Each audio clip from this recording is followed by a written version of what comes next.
به درودی دل خود گرم کنیم و چه زیباست کنار یاران. بوستان سعدی باب اول در عد و تدبیر. روایتگر میهمان سامیا.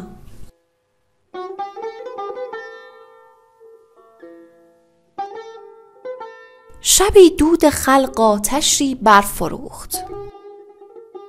شنیدم که بغداد نیمی بسوخت. یکی شکر گفتند در آن خاک و دود، که دکان ما را گزندی نبود. جهان دیده ای گفتش ای بوالهوس، تو را خود غم خویشتن بود و بس.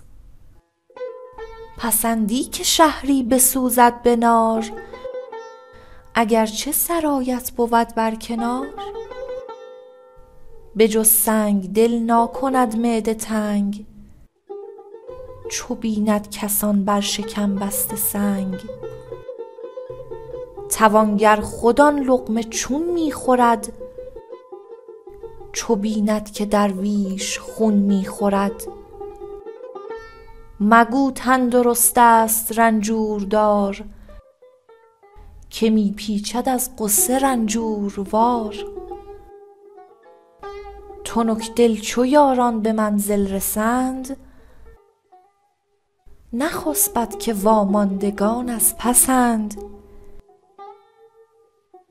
دل پادشاهان شود بارکش، چو بینند در گل خر خارکش.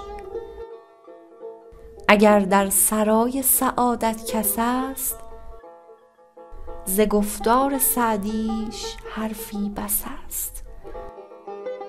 همینت بسند است اگر بشنوی، که گر خار کاری سمن ندروی.